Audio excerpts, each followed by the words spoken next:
नमस्कार। हमने ये फिल्म एक खास जांच को समझने में आपकी सहायता के लिए बनाई है, जो आपके स्तन कैंसर के ऑपरेशन के बाद की जा सकती है। सर्जरी के बाद ट्यूमर के नमूनों पर कई अलग-अलग जांच की जाएंगी। सर्जरी ट्यूमर को तो निकाल देती है, लेकिन कुछ कैंसर कोशिकाएं शरीर में रह सकती हैं। स्तन कैंसर के दोबारा या बार-बार होने के जोखिम को कम करने के लिए हार्मोन इलाज, रेडियोथेरेपी और कभी-कभी कीमोथेरेपी दी जाती है। ये इलाज इसलिए महत्वपूर्ण है क्योंकि स्तन कैंसर के दोबारा होने से लंबे समय तक जीवित रहने पर असर पड़ता है। उदाहरण के लिए, यदि किसी खास जांच में पता चलता है कि स्तन कैंसर का ट्यूमर ईस्ट्रोजन रिसेप्टर पॉजिटिव है, तो शायद आपको हार्मोन थेरेपी दी जाएगी। आपकी स्तन कैंसर टीम चाहती है कि आप जीनोमिक या जीन एक्सप्रेशन प्रोफाइलिंग जांच करवाने के बारे में भी सोचें। स्तन कैंसर के हजारों रोगियों पर किए गए शोध से पता चलता है कि विशेष जांच के नतीजे ये फैसला करते समय उपयोगी होते हैं कि क्या आपके कैंसर के इलाज में कीमोथेरेपी की कोई भूमिका हो सकती है। आपको शायद पहले से ही पढ़ने के लिए ये लीफलेट दिए गए हों, जिनमें इन जांचों का उल्लेख किया गया है।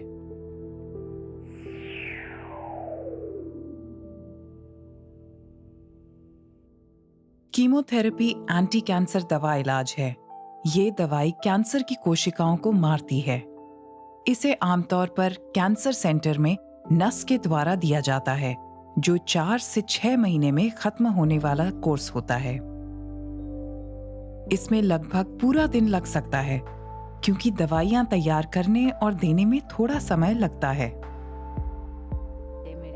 अफसोस की बात है कि कीमोथेरेपी के कुछ दुष्प्रभाव होते हैं, क्योंकि ये कैंसर की कोशिकाओं के साथ-साथ शरीर में मौजूद सामान्य कोशिकाओं को भी नष्ट कर देती है। कई रोगियों का इलाज आसानी से हो जाता है, लेकिन कुछ लोगों को दुष्प्रभाव भुगतना काफी मुश्किल लगता है, जैसे जी मिचलाना, बाल झड़ना और थकान। इसी कारण हम केवल उन्हीं रोगियों को कीमोथेरेपी देना चाहते हैं जिन्हें इससे कुछ लाभ होने की उम्मीद हो।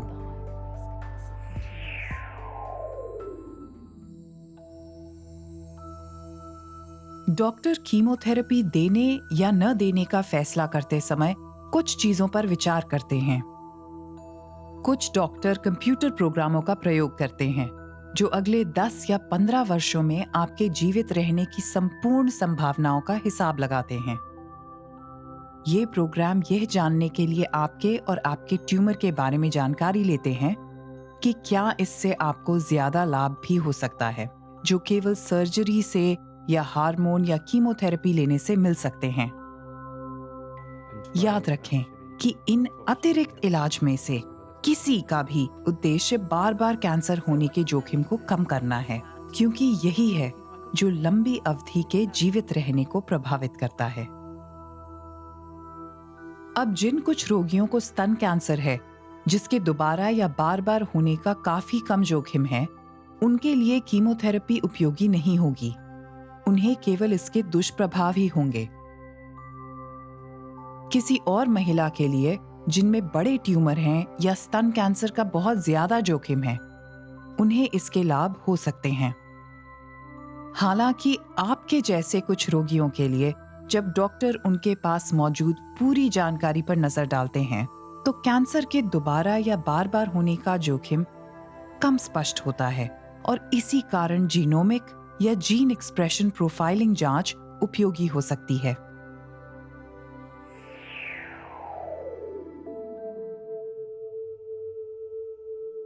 जीनोमिक जांचें मुख्य बायोप्सी या आपके मूल ऑपरेशन के दौरान निकाले गए स्तन कैंसर के टिश्यू की जांच करती है, ताकि आपको कोई और सर्जरी न करवानी पड़े।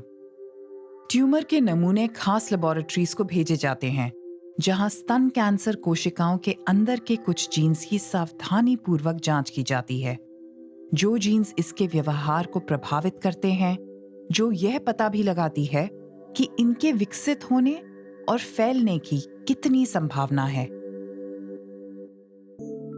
कई जीनोमिक जांचें ऐसी भी हैं जो थोड़ी अलग होती हैं, लेकिन वे सभी जांचें कैंसर के फिर से होने के जोखिमों को अच्छी तरह से देखती हैं और इसी कारण ये अनुमान लगाने में मदद करती हैं कि क्या कीमोथेरेपी संभावित तौर पर जोखिम को कम कर सकती है।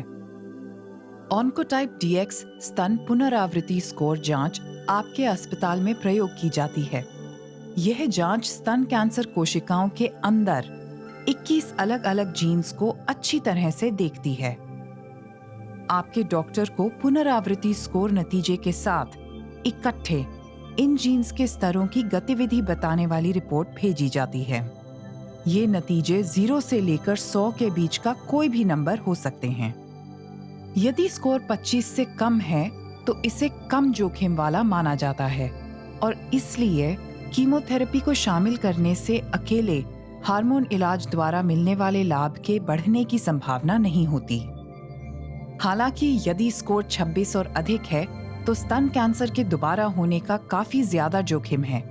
इसलिए इस जोखिम को कम करने के लिए हार्मोन इलाज के साथ इकट्ठे कीमोथेरेपी की सिफारिश किए जाने की सबसे अधिक संभावना होती है। अब कुछ शोध दिखाता है कि आपकी उम्र या रजोनिवृत्ति की स्थिति इन स्कोरों की व्याख्या को प्रभावित कर सकती हैं। इसलिए यदि आपकी उम्र 50 वर्ष से कम है या आप प्री मेनोपॉज की अवस्था में हैं और पुनरावृत्ति स्कोर नतीजा 25 से कम है, तो कीमोथेरेपी कुछ लाभ दे सकती है, जिसके बारे में सोचा जाना चाहिए।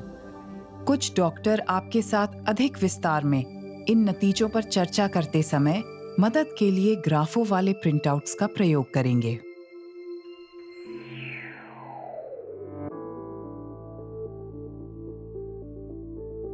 संक्षेप में कहें तो आपको शुरुआती चरण का स्तन कैंसर है जो ईस्ट्रोजन रिसेप्टर पॉजिटिव है, जिसके लिए हार्मोन थेरेपी की जरूरत है।